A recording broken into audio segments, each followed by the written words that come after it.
Welcome back. Today we are tackling a classic coding interview problem, flattening a binary tree into a linked list.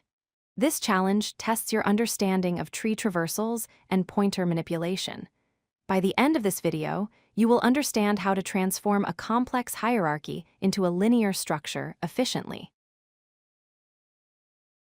Let's visualize the goal. On the left, we have a standard binary tree with left and right children. Our objective is to convert this tree into the structure on the right. Notice that it looks like a linked list, but technically, it is still a binary tree object where all left child pointers are null, and the nodes follow a specific order down the right side. There are 3 critical rules to remember. First, we must flatten the tree in place, meaning we shouldn't create a new data structure. Second, the left pointer of every node must be null. Third, and most importantly, the order of the nodes in the resulting list must match the preorder traversal of the original tree. Recall that preorder traversal follows the root, left, right pattern.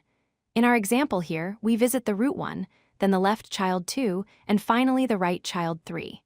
This is the exact sequence our final flattened list must preserve, 1 connecting to 2, connecting to 3. So, how do we achieve this without using extra space? The key insight is insertion. For any given node, we want to take its entire left subtree and insert it between the root and the right subtree. We are essentially splicing the left side into the right side. To do this safely, we first need to find the correct connection point. If we move the left subtree to the right, where does the original right subtree go? It must attach to the end of that left subtree. Specifically, we need to find the rightmost node of the left subtree, also known as the in-order predecessor. Here is the logic in action. We traverse down the right side of the left child until we hit the end. That last node is where we attach the original right subtree.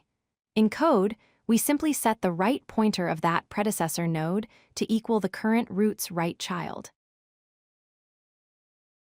Once the old right subtree is safe, we perform the switch. We move the entire left child over to become the new right child. Then, crucially, we set the left pointer to null to satisfy the problem constraints.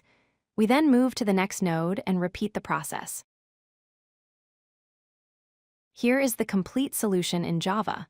We iterate through the tree.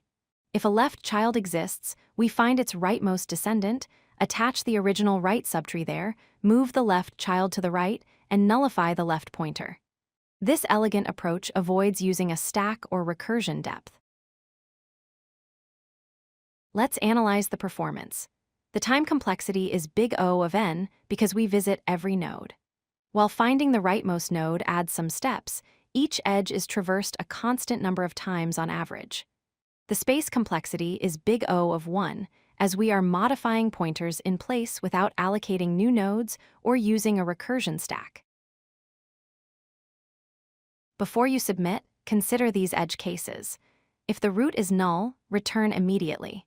If a node lacks a left child, the algorithm simply continues. And remember, the reason we use preorder traversal is to ensure that the parent node is processed before its children are rearranged. To wrap up, check for a left child, find the rightmost node of that left subtree, rewire the original right subtree to it, and finally move the left subtree to the right.